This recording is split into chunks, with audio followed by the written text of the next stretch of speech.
en maths, c'est toujours la même chose. Je veux dire par là que dans chacun des sous-domaines des mathématiques, eh bien, il y a un certain nombre de savoirs, il y a quelques savoirs à maîtriser, et qu'avec ces quelques savoirs, nous pouvons faire tous les exercices. Voici le podcast du Tyrannosaure, présenté par Patrick Courtois. En plus de mes activités sur la dyslexie et sur les difficultés d'apprentissage, je donne régulièrement des cours de soutien en maths à quelques élèves. Et cette semaine, coup sur coup, mes élèves m'ont donné l'illustration que c'est toujours la même chose. Alors, quelques exemples pris au hasard.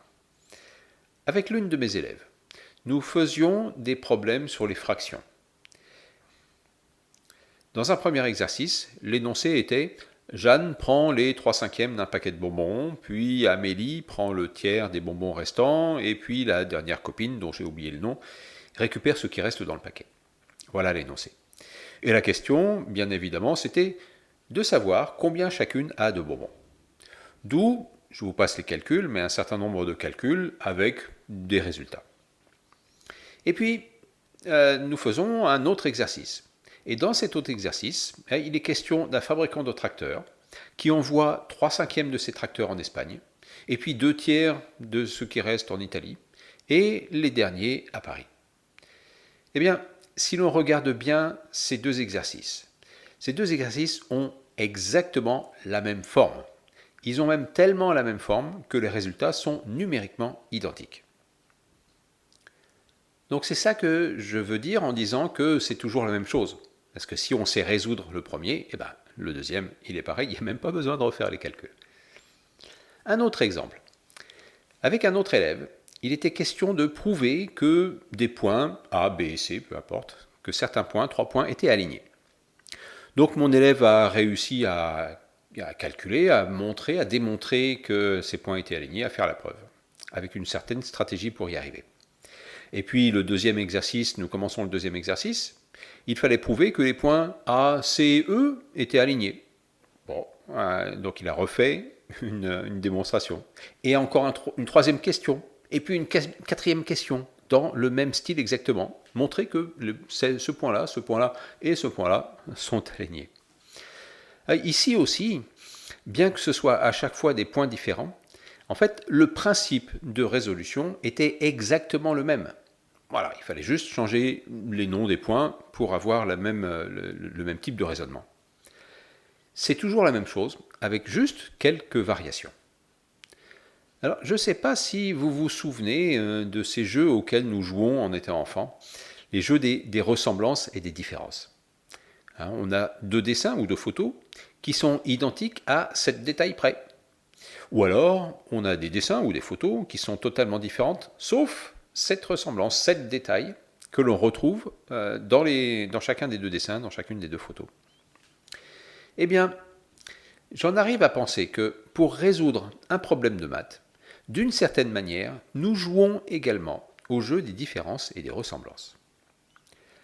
Par exemple, quelles sont les différences entre les équations x plus 3 égale 9 et l'équation x plus 4 égale 6 ? Eh bien, si on sait observer les ressemblances et les différences entre ces 2 équations, et bien sûr, si on sait comment en résoudre une, alors l'enfant sait automatiquement comment en résoudre l'autre.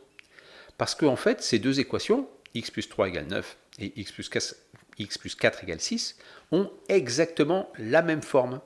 Et quand je dis la même forme, c'est ce ne sont pas les mêmes équations, donc le résultat sera différent, mais elles se ressemblent tellement comme 2 gouttes d'eau qu'on change un chiffre en un autre et on passe de l'une à l'autre. Quand je montre à un de mes élèves comment résoudre une équation, je lui propose des exercices de difficulté croissante.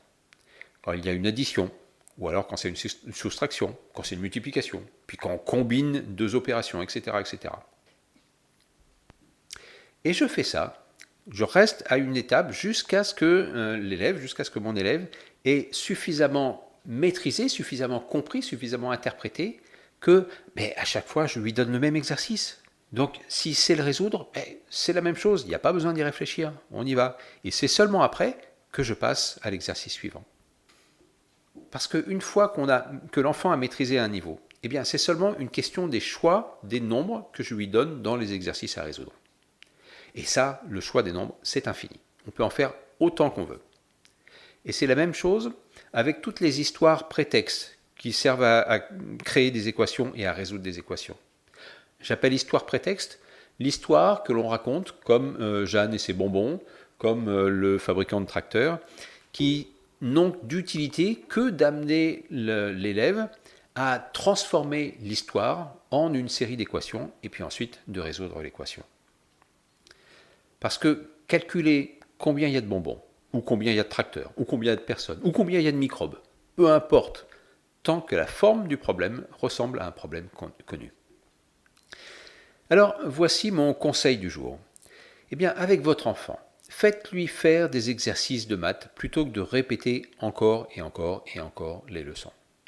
Parce que faire des exercices à la fois variés et similaires, ça va permettre à votre enfant de saisir le principe, de comprendre en fait les ressemblances et les différences entre tous ces exercices. Et une fois qu'il aura compris que finalement c'est toujours la même chose, eh bien, il pourra faire plus facilement l'exercice suivant. Parce que notre cerveau est hyper doué pour généraliser, pour reproduire dès qu'il en a compris le mécanisme. Et si vous faites ça, que l'enfant, finalement, ça commence à l'ennuyer de faire des exercices, c'est un très bon signe, parce que l'ennui, ça veut dire que, finalement, on recommence encore la même chose, donc pourquoi le faire? Et ça veut dire que l'enfant a maîtrisé l'exercice et que finalement, peut-être qu'il y aura besoin d'en faire un ou deux de temps en temps pour réactiver les connaissances jusqu'à ce que ça devienne vraiment maîtrisé. Mais le prochain exercice qu'il fera et qui sera pendant le contrôle, eh bien, ce sera juste un exercice de plus, banal et facile. Et du coup, il pourra avoir une meilleure note qu'auparavant. Donc, faites faire des exercices à vos enfants, ça vaut bien mieux que de répéter et répéter et répéter encore les leçons.